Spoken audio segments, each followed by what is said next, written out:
Did you know the transatlantic slave trade uprooted millions?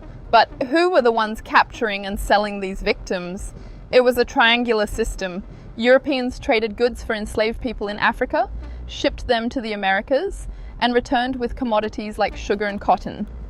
While Europeans orchestrated this global scale, African networks were key suppliers in the trade.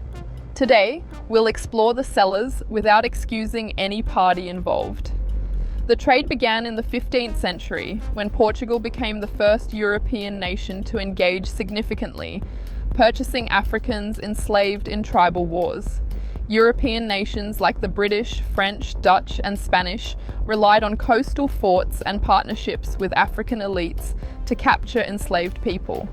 The demand for labor exploded, with American plantations needing workers for crops like sugar, tobacco, and cotton. Most enslaved Africans were captured and sold by other Africans, kings, chiefs, and traders from various kingdoms. This wasn't a unified effort. Rival groups captured enemies in wars or as punishment for debts, trading them for European goods. For example, the Dahomey Kingdom profited massively by raiding neighbors, while the Ashanti Empire sold war prisoners for firearms.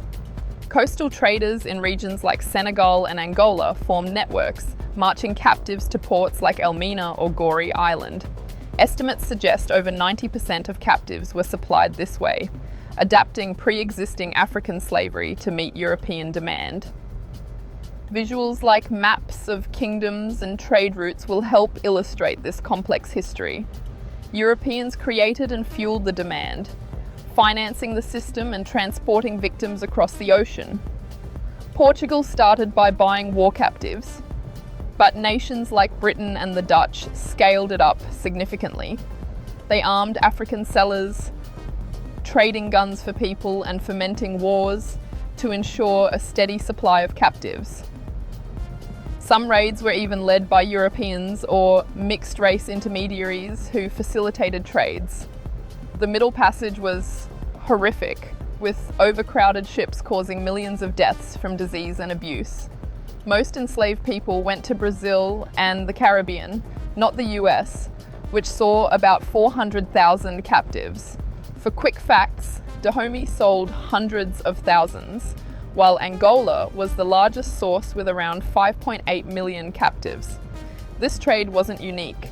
The Arab slave trade also enslaved millions of Africans and Europeans over centuries.